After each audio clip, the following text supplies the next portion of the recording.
পিছপালে কিমান ভাল খবৰ ভাল খবৰ সঁচাই ভাল নে বেয়া ভাল তেতিয়ালে মোৰ লগত একেলগে কব ভাৰত মাতা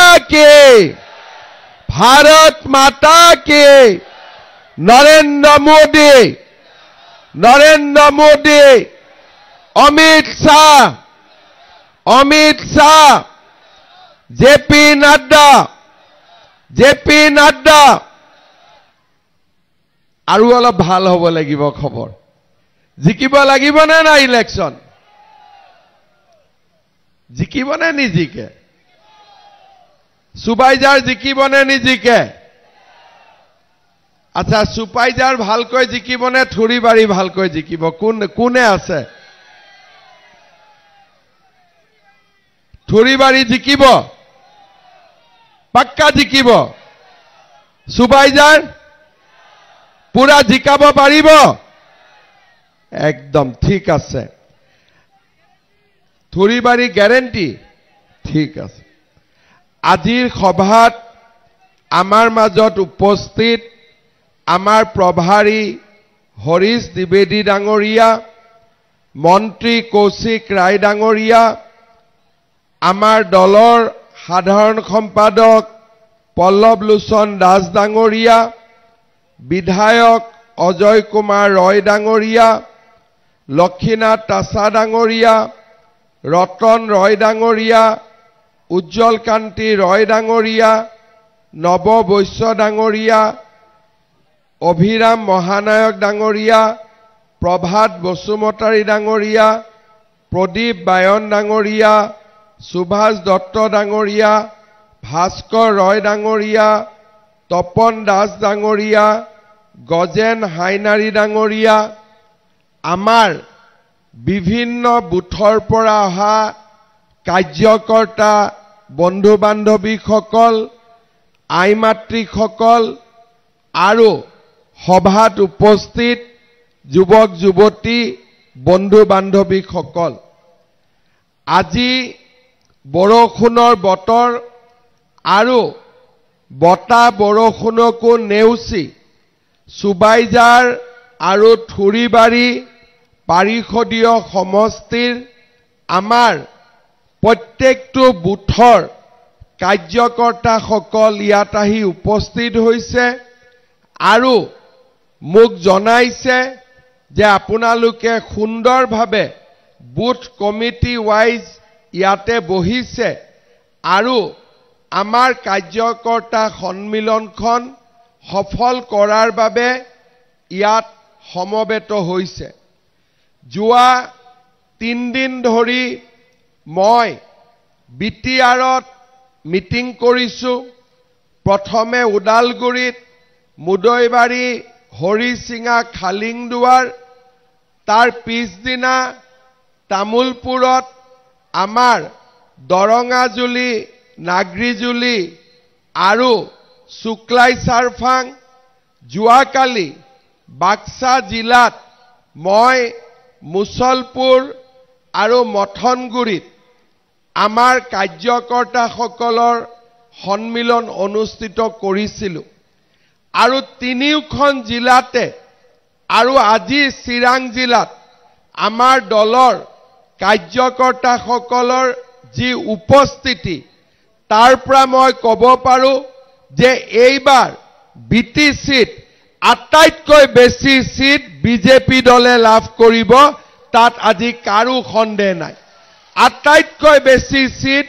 বিজেপিয়ে পাব মানুহৰ উৎসাহ মানুহৰ যোগদান এই গোটেইখিনিয়ে প্ৰমাণ কৰিছে যে এইবাৰ বিটিচিত আটাইতকৈ শক্তিশালী দল বিজেপি দল শ্ৰদ্ধাৰ ৰাইজ আপোনালোকে জানে যে আমাৰ বিটিআৰ গঠন হোৱাৰ পিছৰে পৰা বা তাৰ আগৰে পৰা আমাৰ বড়োলেণ্ড এটা অশান্তিকৰ পৰিবেশৰ মাজত বাস কৰিছিল আজি আমি ইয়াতে ইলেকশনৰ বাবে ইয়াত আহিছো কিন্তু যিসকল বয়োজ্যেষ্ঠ ব্যক্তি আছে তেখেতসকলে মনত পেলাব যে এনেকুৱা এটা দিন আছিলে য'ত নেকি বিটিআৰত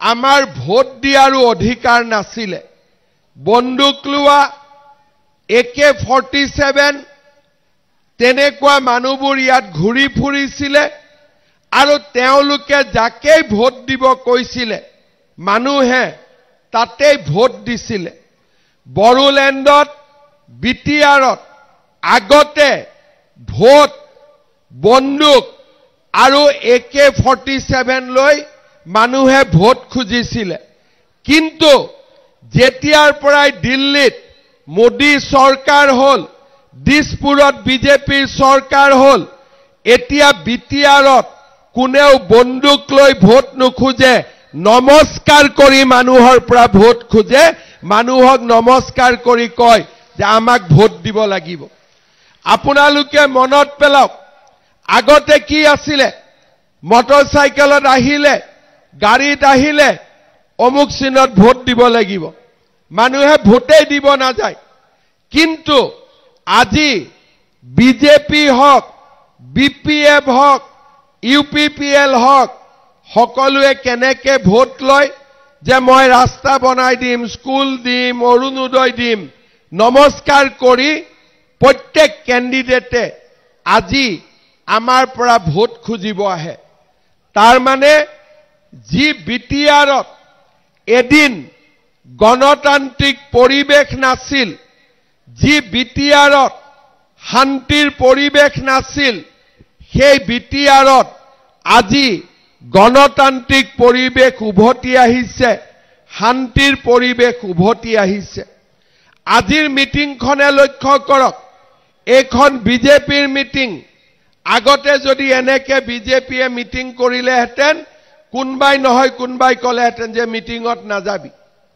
কিন্তু আজি আমাৰ বিটিআৰত ইমান পৰিৱৰ্তন হৈছে যে আজি এই স্থানত আমি সকলোৱে মিটিং কৰিব পাৰিছো এমএলএ ইলেকশ্যনত ভোট দিব পাৰিছো আৰু ৰাইজৰ পৰা আমি আশীৰ্বাদ বিচাৰিছো ৰাইজক দাবী ধমকি দিয়াৰ পৰিবেশ এতিয়া বিটিআৰত নাই এই পৰিবেশ কেনেকে আহিলে আপোনালোকে মনত পেলাওক আমাৰ বিটিআৰত এতিয়ালৈকে কাগজৰ হিচাপত 4000 মানুহৰ মৃত্যু হৈছিলে কাগজ নোহোৱা পুলিচৰ লগত খবৰ নোহোৱা আৰু কিমান মানুহ বিটিআৰত মৰিছে তাৰ হিচাপ কাৰো লগত নাই আজি মোদী ডাঙৰীয়াৰ চৰকাৰ আহিলে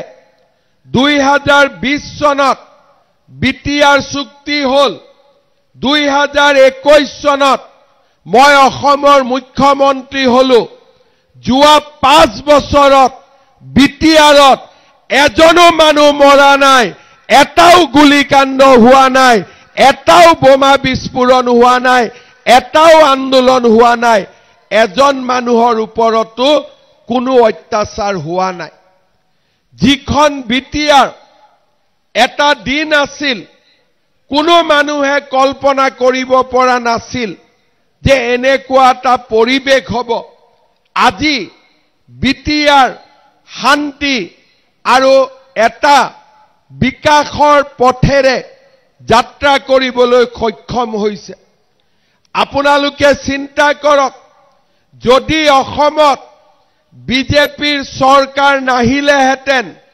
দিল্লীত যদি মোদী ডাঙৰীয়াৰ চৰকাৰ নাহিলেহেঁতেন আমি বিটিআৰত বিজনীত আমি চিৰাং কাজলগাঁও ওদালগুৰি কোকৰাঝাৰত এনেকুৱা এটা পৰিবেশ পালোহেঁতেন নেকি আজি সকলো মানুহে মোক কয় যি ধৰ্মৰ মানুহে নহওক কিয় যি ভাষা ভাষী মানুহে নহওক কিয় সকলোৱে কয় যে অসমতো পৰিৱৰ্তন হৈছে বিটিআৰতো পৰিৱৰ্তন হৈছে শ্ৰদ্ধাৰ ৰাইজ আমি সকলোৱে বুজি পাওঁ যে ৰাস্তা ঘাট স্কুল কলেজ পিছত আহিব, আগত আমি জীৱনটো বচাই ৰাখিব লাগিব।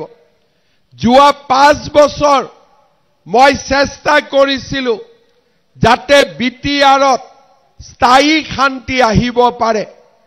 এটা এটাকৈ যিমানবিলাক মানুহ জংগলত আছিলে তেওঁলোকক উভতাই আনিলো, আৰু লুকাই চুৰকৈ যিমান আৰ্মছ আছিলে এটা এটাকৈ আৰ্মছবিলাক আমি উগ্ৰপন্থীৰ হাতৰ পৰা বা আমাৰ যিসকল ভুল ৰাস্তাত গৈছিলে তেওঁলোকৰ হাতৰ পৰা আমি পুলিচৰ হাতলৈকে আজি অস্ত্ৰ শস্ত্ৰ যিমান আছিল সিমান আমি উভতাই ললো।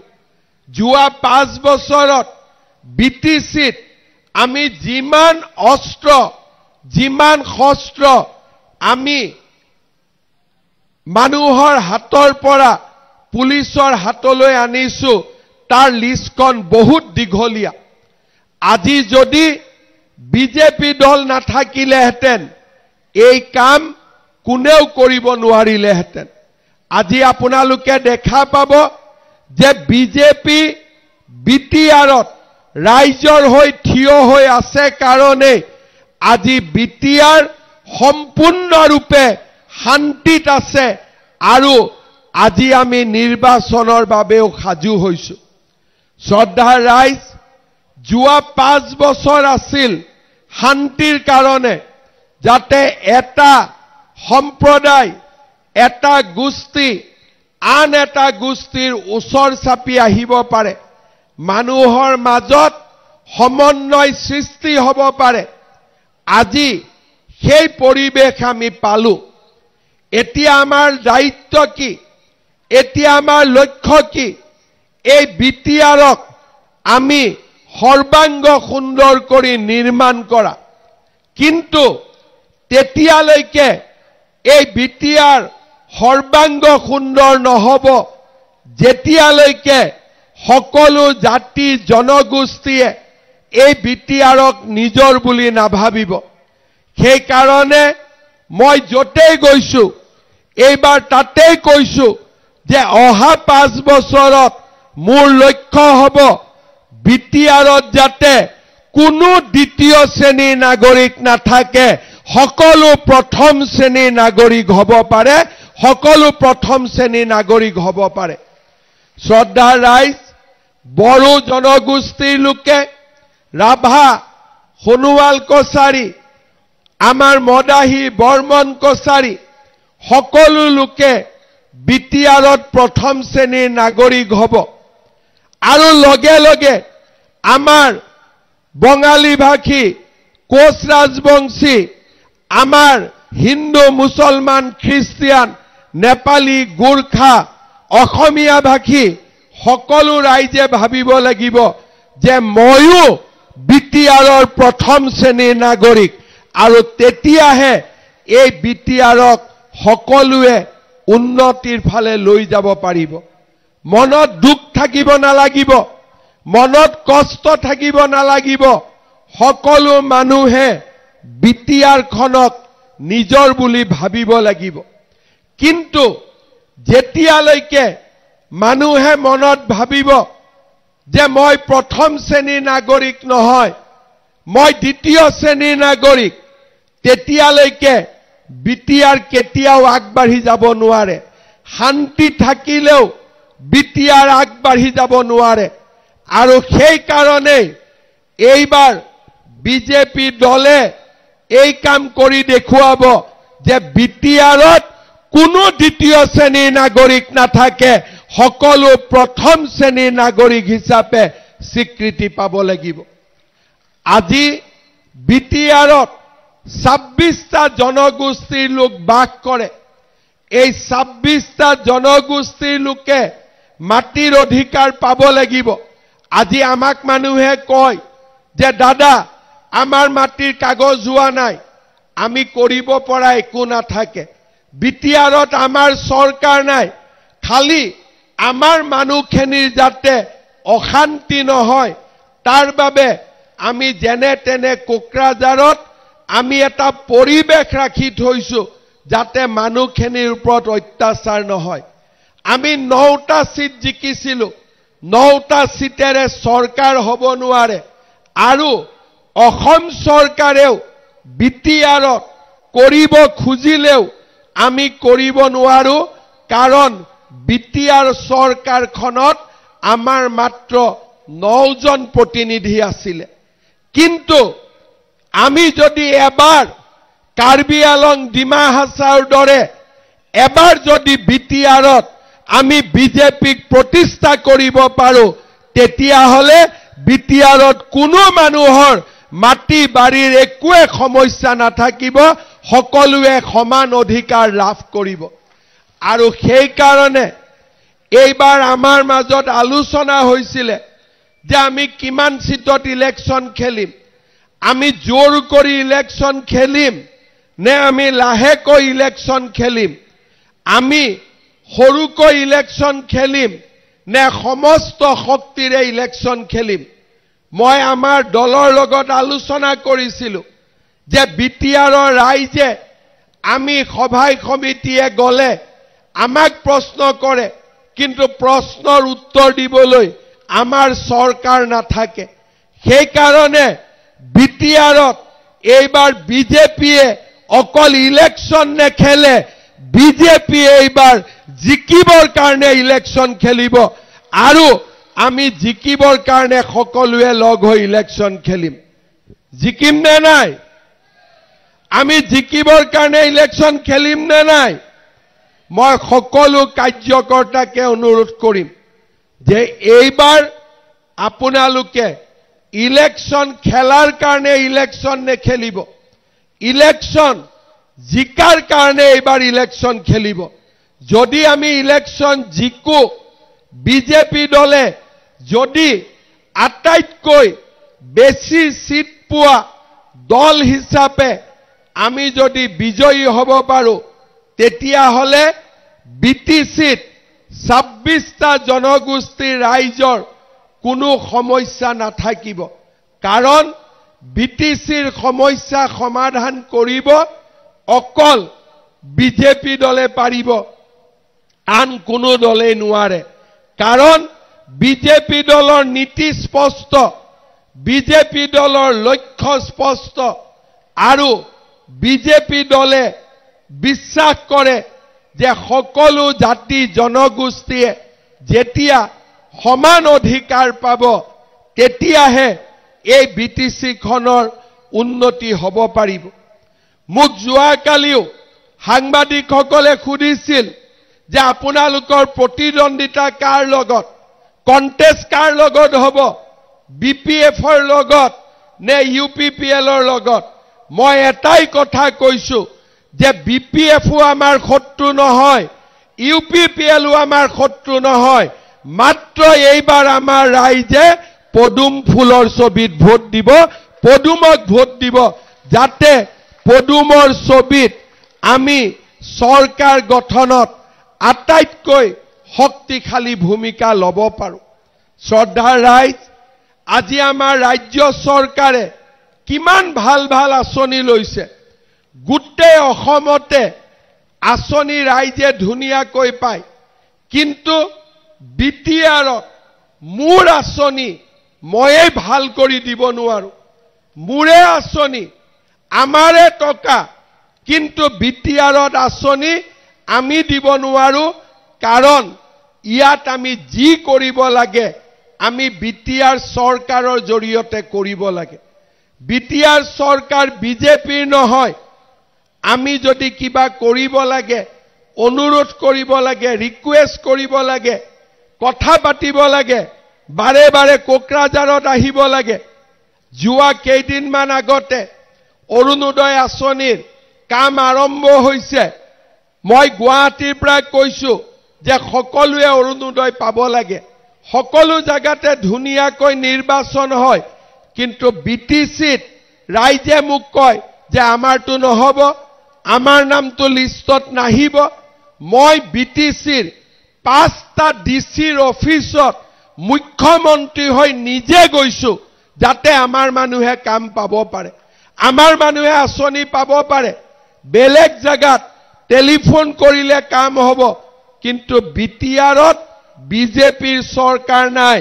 আমি এটা এটাকৈ অনুৰোধ কৰি কৰি কৰি ৰাইজৰ কাম কৰিব লাগে।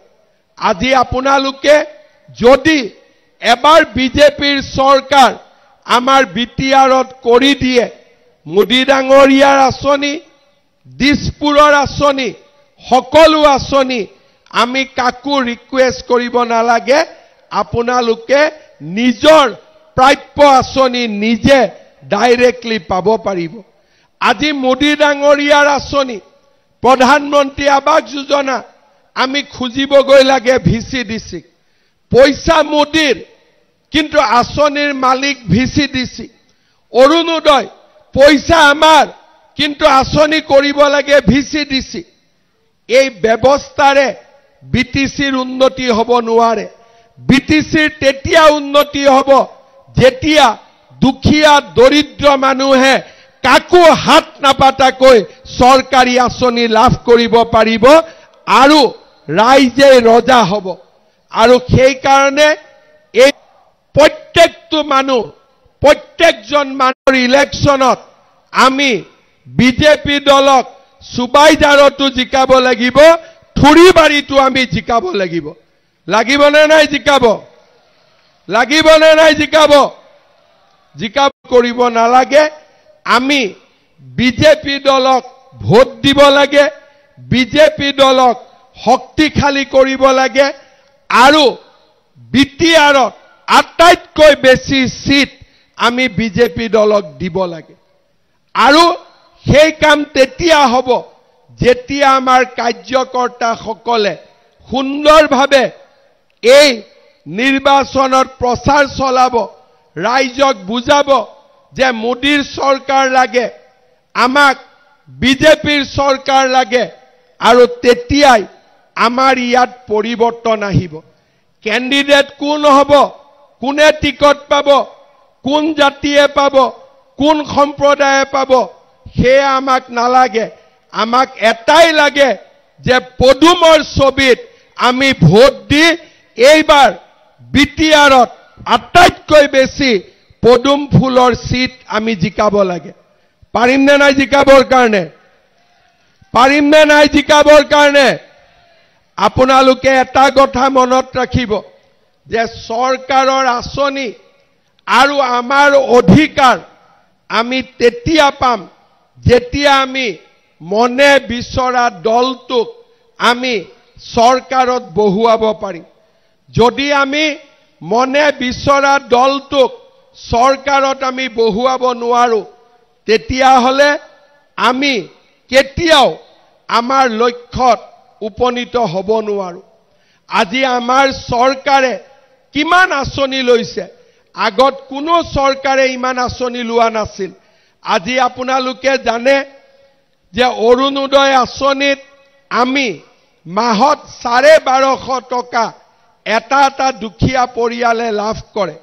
কিন্তু আমাৰ ইয়াত মই যদি এতিয়া খুধো অৰুণোদয় কিমানে পাইছে, এবাৰ হাত দাঙকচোন, অৰুণোদয় কিমানে পাই আছে? কিমানে পাই আছে? হাত দাঙক। আৰু যদি মই এতিয়া নলবাৰীত গৈ খুধো কিমানে অৰুণোদয় পাই আছে, এই হলটোৰ চবে হাত দাঙি দিব। কিহৰ কাৰণে? যে তাতে আমি ডাইৰেক্টলি আঁচনি আমি দিব পাৰো, ইয়াত আমি দিব নোৱাৰো। বিজেপিৰ চৰকাৰ নাই। এইবাৰ আমি চেষ্টা কৰিছো যে আগতকৈ বেছি মানুহে পাওক, কিন্তু যদি বিজেপিৰ চৰকাৰ হয় তেতিয়াহ'লে আমি সকলোকে এই আঁচনিবিলাকৰ সুবিধা আমি দিব পাৰিম। শ্ৰদ্ধাৰ ৰাইজ, আমি যদি বঞ্চিত হৈ থাকো, আমি যদি আমাৰ অধিকাৰৰ কাৰণে কথা নকওঁ আৰু আমি যদি বিজেপিৰ এখন চৰকাৰ নাপাতো, আমি সদায় পিছ পৰি থাকিব লাগিব। আজি 1250 টকা অৰুণোদয় আঁচনি, এইবাৰ আমি ঠিক কৰিছো যে অৰুণোদয় যিসকলে পাব তেওঁলোকক আমি গেছ কিনিবৰ কাৰণেও 250 টকা আমি ৰাজ সাহায্য দিম অৰ্থাৎ এটা গেছৰ দাম যদি 950 টকা অৰুণোদয় পৰিয়ালে গেছ কিনিলে 700 টকাত গেছ পাব এটা গেছৰ সিলিন্ডাৰৰ দাম যদি 550 টকা অৰুণোদয় পৰিয়ালে গেছ কিনিলে তেও মাত্ৰ 300 টকাত এটা গেছ পাব আগতে আমাৰ ৰেশন কাৰ্ড আমি ৰেশন কাৰ্ডত অকল মাত্ৰ চাউল পাইছিলো এতিয়া 1 অক্টোবৰৰ পৰা ৰেশন কাৰ্ডত আমি চেনিও পাম কম দামত ডালিও আমি কম দামত পাম আমি নিমখো কম দামত পাম অৰ্থাৎ সৰকাৰে আমাক অৰুণোদয় দিলে সৰকাৰে আমাক গেছৰ সিলিন্ডাৰ কম দামত দিলে সৰকাৰে আমাক ডালি কম দামত দিলে সৰকাৰে আমাক চেনি কম দামত দিলে সৰকাৰে আমাক নিমখ কম দামত দিলে আগতে কোনো সৰকাৰে ৰাইজৰ কাৰণে এই কামবিলাক কৰা নাছিল আমি যদি বিটিচিত এবাৰ বিজেপিৰ সৰকাৰ যত নেকি বিজেপিৰ শক্তিশালী ভূমিকা থাকিব এই গুটে আঁচনিবিলাকৰ সুবিধা আমি বিটিআৰতো দুখীয়া মানুহক দুখীয়া জনসাধাৰণক আমি দিব পাৰিম ইউপিপিএল বিপিএফ তেওঁলোকৰ সৰকাৰ বিটিআৰৰ ভিতৰতে থাকে তেওঁলোকে দিল্লীৰ পৰাও টকা আনিব নোৱাৰে দিছপুৰৰ পৰাও আনিব নোৱাৰে কিন্তু বিজেপি যদি লগত থাকে দিল্লীৰ পৰাও পইচা আহিব দিছপুৰৰ পৰাও পইচা আহিব আৰু আমি সকলোৱে মিলি একেলগে বিটিআৰ খনক উন্নয়নৰ পথত আমি আগুৱাই লৈ যাব পাৰিম আজি অহাকালি আমাৰ ছোৱালীসকলৰ বাবে নিযুত মইনা আঁচনি আৰম্ভ হ'ব হায়াৰ সেকেন্ডাৰী পঢ়া ছোৱালীয়ে মাহত 1000 কৈ টকা পাব ডিগ্ৰী পঢ়া ছোৱালীয়ে 1250 কৈ টকা পাব আৰু ইউনিভাৰ্চিটিত পঢ়া ছোৱালীয়ে মাহত 2500 কৈ টকা পাব ৰাজ্য চৰকাৰৰ আঁচনি যোন ছোৱালীয়ে কলেজত পঢ়িব আমি তাকেই সেই আঁচনি আমি দিব পাৰিম কিন্তু আমি এটা কথা জানো যে কলেজত সকলোৱে পাব সেই কাৰণে এই আঁচনি সকলোৱে পাব কিন্তু গাঁৱত যেতিয়া সিলেকশন কৰিব লাগিব তেতিয়া আমি সকলোৱে সমানে আঁচনিবিলাক নাপাও আৰু সেই কাৰণে আমাক বিজেপিৰ সৰকাৰ লাগিব বিজেপি কোকৰাঝাৰত বিজেপি দিছপুৰত বিজেপি দিল্লীত আপোনালোকে তেতিয়া বিশ্বৰামতে আমি সমাজখনক আগুৱাই লৈ যাব পাৰিম শ্ৰদ্ধাৰ ৰাইজ আমি মিছন বসুন্ধৰা কৰিলো অসমৰ চাৰিওফালে মানুহে মাটিৰ কাগজ পাইছে কিন্তু বিটিআৰত আজিও আমি আগবাঢ়ি যাব পৰা নাই কিয় আগবাঢ়ি যাব পৰা নাই কাৰণ আমাৰ মাত্ৰ 9টা সিট 40টা সিটৰ ভিতৰত বিজেপি যোৱাবাৰ মাত্ৰ 9টা সিটত ইলেকশন জিকিছে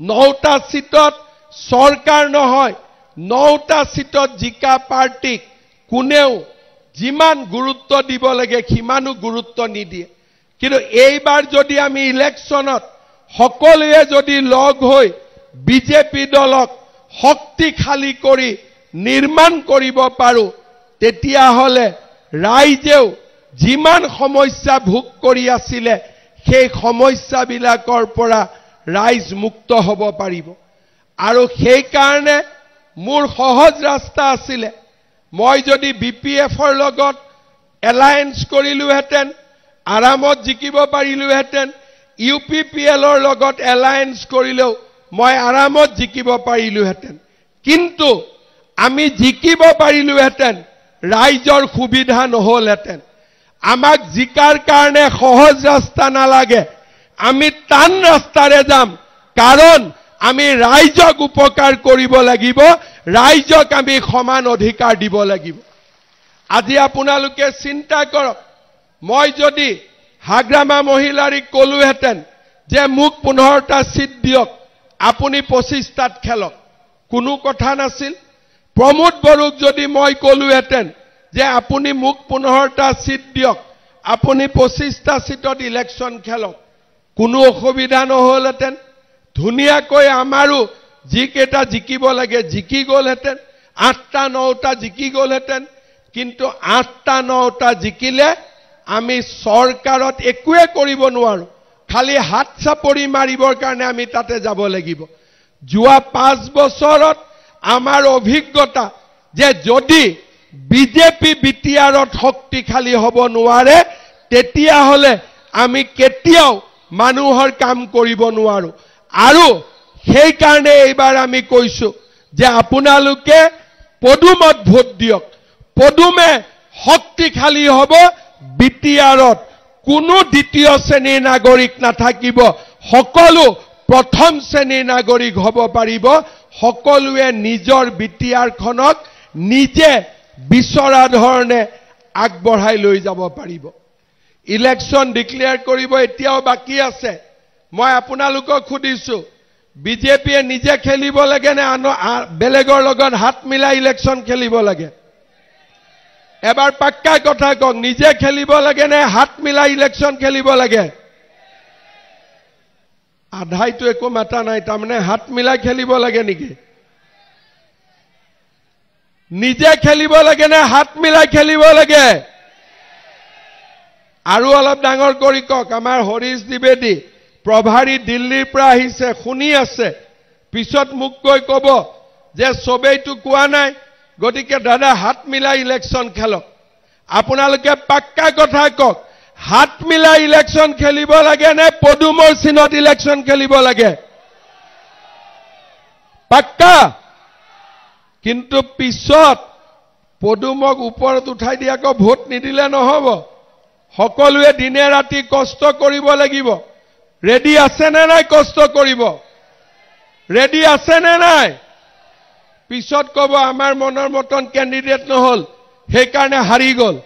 তেনেকুৱা হ'ব পাৰে নেকি? কেণ্ডিডেটটো একটাই হ'ব, 5টা কেণ্ডিডেটটো হ'ব নোৱাৰে নে পাৰে? 5টা কেণ্ডিডেট হ'ব। গতিকে যোনে কেণ্ডিডেট নহওক কিয় আমি সকলোৱে তেওঁৰ কাৰণে কষ্ট কৰিম নে নকৰিম? পাক্কা কৰিম।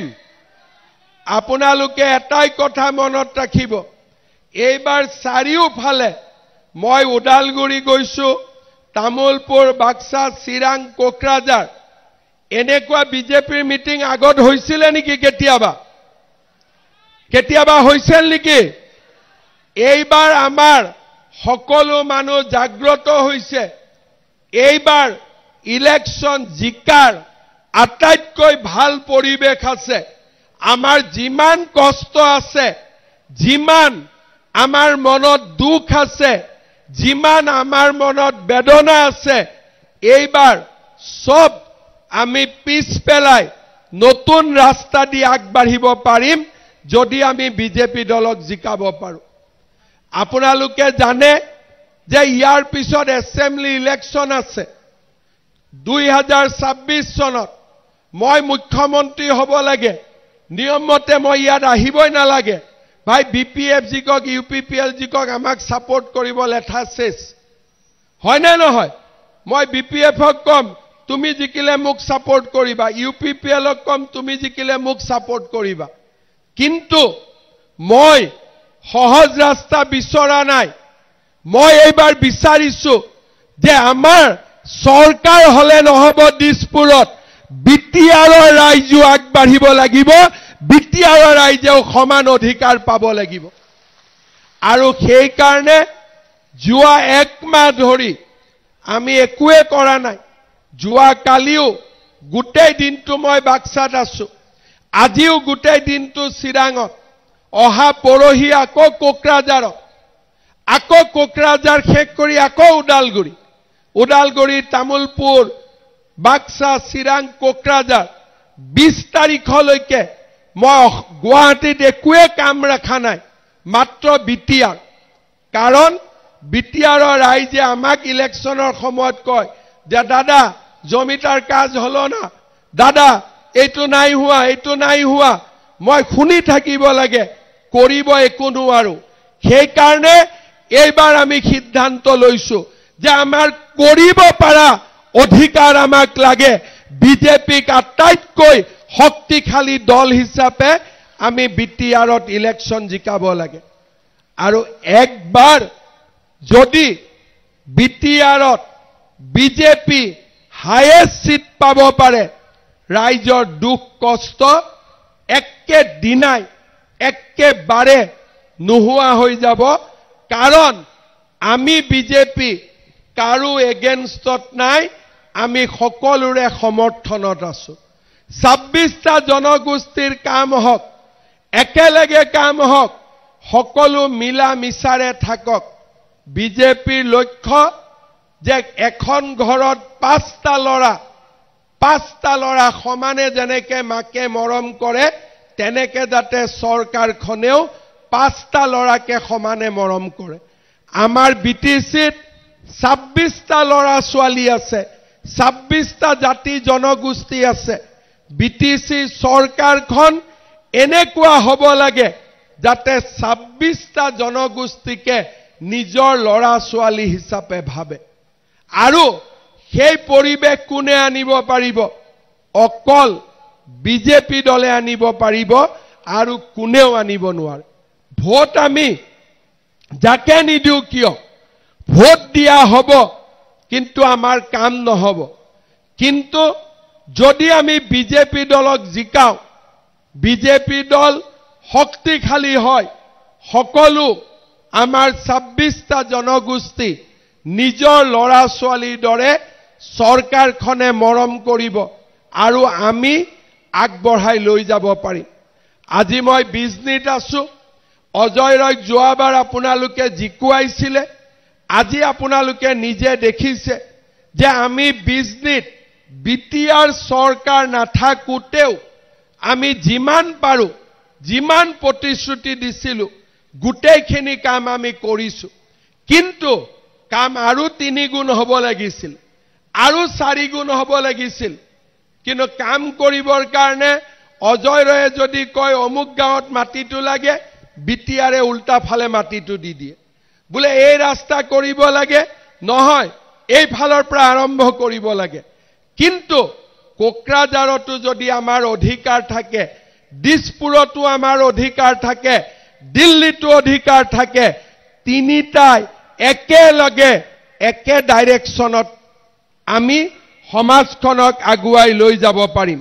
আৰু সেইকাৰণে ৰাইজক মই আহ্বান জনাম, আপোনালোকে যাতে এইবাৰ বিজেপিক ইলেকশ্যনত ভোট দিয়ে, পদুমত ভোট দিয়ে।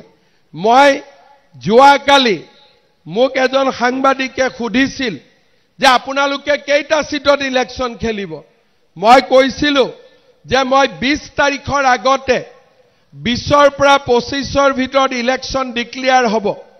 মই কৈছিলো যে 20 তাৰিখৰ আগতে মই সব সমষ্টিত যাম, ৰাইজক সুধিম ইয়াত বিজেপি খেলিব লাগে নে নালাগে। যদি ৰাইজে কয় নালাগে, আমি নেখেলো, লাগে যদি আমি খেলিম। আৰু সেইকাৰণে মই সকলো ৰাইজকে ভাবি চিন্তি আপোনালোকক মই উত্তৰ দিব কম, সুবাইজাৰত আমি ইলেকশ্যন খেলিব লাগে নে নালাগে? নে নাঙলক সাপোৰ্ট কৰিব লাগে, নে ট্ৰেক্টৰক সাপোৰ্ট কৰিব লাগে, নে পদুমক লাগে? পাক্কা কথা কওক, পদুম হ'ব? এই পিছফালে কোৱাই নাই, পদুম লাগিব নে নালাগিব? পাক্কা?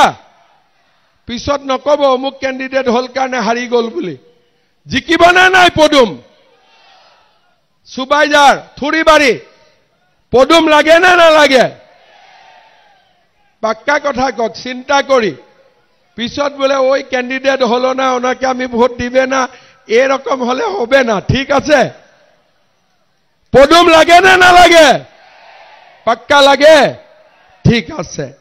ইয়াতে মোক রাইজে কৈ আছে যে যোৱাবাৰ যি কাৰণ হৈ গলটো হৈ গল, কিন্তু বিজনী ৰেল ষ্টেচনত কলিকতাত যাব, চেন্নাইত যাব, আৰু জম্মু কাশ্মীৰ যাব ৰেলৰ একটা ষ্টপেজ লাগে লাগে নেকি নালাগে নেকি এই তোমাকে লাগে কি না লাগে ঠিক আছে লাগে তাৰ পিছত ইয়াত ৰাইজে কৈছে যে মনেশ্বৰী গাঁৱত এটা ৰেলৱে আন্ডাৰপাস লাগে লাগে নেকি এইটো তো নালাগে পাক্কা লাগে তাৰ পিছত ৰাইজে কৈছে যে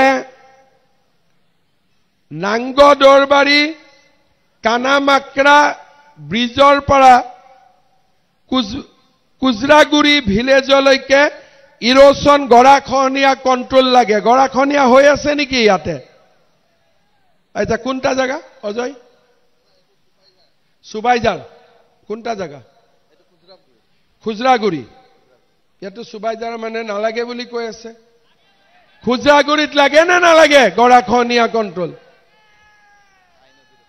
আই নদী কানামাকৰা ৰিভাৰ প্ৰটেকশন বান লাগে কালামাটিত লাগে নেকি হেতু কত সুবাইজাৰ কি থুৰিবাৰী সুবাইজাৰ মাস্টাৰ ড্ৰেইন লাগে বিজনী টাউন অডিটৰিয়াম লাগে বিজনী ইনডোৰ ষ্টেডিয়াম লাগে বিজনী কুকলুং টু এটো কি ৰাঞ্জি ঝৰা হাতী আক্ৰমণ আছে নেকি আৰু কমাৰ্চ কলেজ লাগে বিজনী উলুবাৰী এইকেটা ঠিকে লিখিছে না লিখা নাই ঠিকে লিখিছে পাক্কা লিখিছে ঠিক আছে ইলেকশনৰ আগত এসেম্বলি আগত তো গুটেই কেটা কৰি দিব নোৱাৰো কিন্তু ৰেল তেল ৰখাই দিম ইয়াতে হ'ব বিজনেস পাক্কা ৰেল তেল ৰখাই দিম হ'ব এইখিনি তো হৈ যাব এইখিনি মই কৰি দিম ঠিক আছে এতিয়া মোক ফাইনালি কক বিজেপি জিকিব নে নাই মই আজি খুদিব কাৰণে আহিছো জিকিব না নাই বিজেপি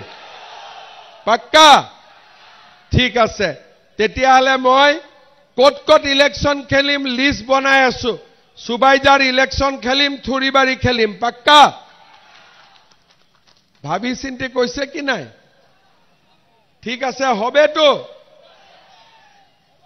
হবে পাক্কা হবে ঠিক আছে পরে না হলে কিন্তু হবে না ঠিক আছে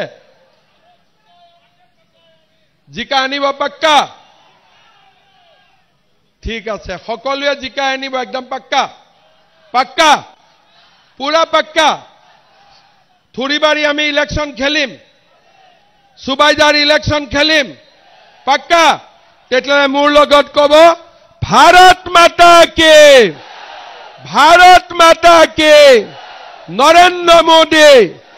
নৰেন্দ্ৰ মোদী অমিত শাহ সুবাইজাৰৰ